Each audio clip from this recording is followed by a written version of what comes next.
Bienvenue. Cette présentation est inspirée d'échanges privés fascinants entre le philosophe Silo et son élève, Enric Nassar. C'est la première partie d'un parcours qui explore le sens de la vie et de la mort.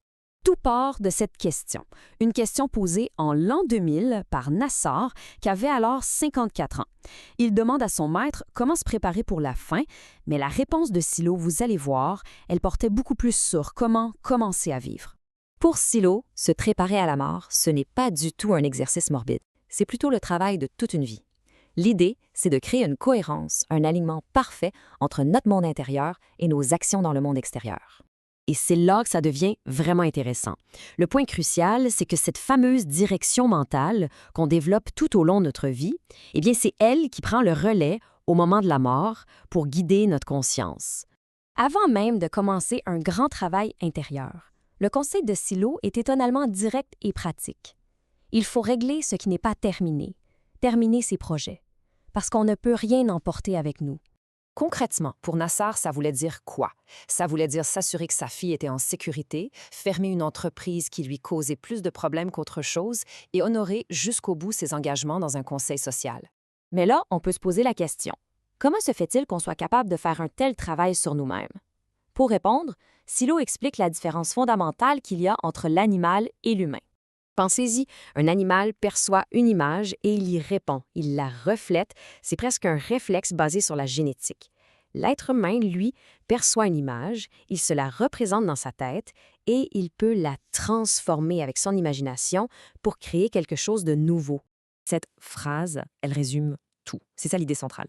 En agissant pour changer le monde autour de nous, on se change en même temps nous-mêmes. C'est vraiment ça, notre potentiel unique. Bon, maintenant, passons aux choses pratiques.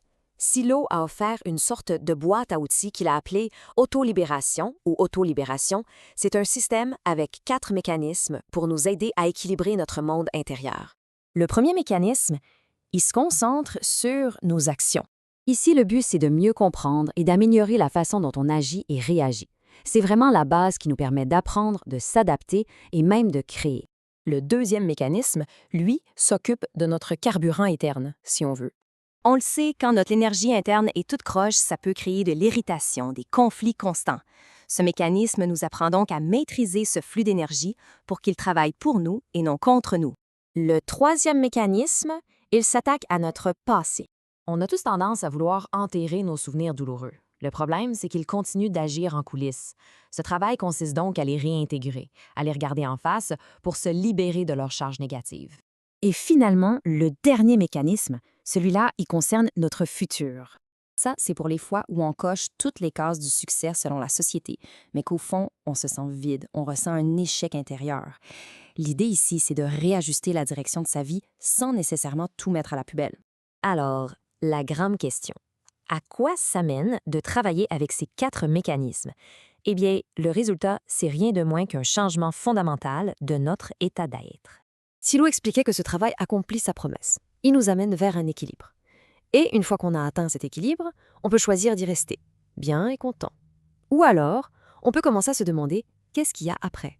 Atteindre cet équilibre, ce n'est pas la fin du chemin, c'est plutôt la préparation pour un voyage encore plus profond. Et ça, ce sera justement le sujet de notre prochaine analyse.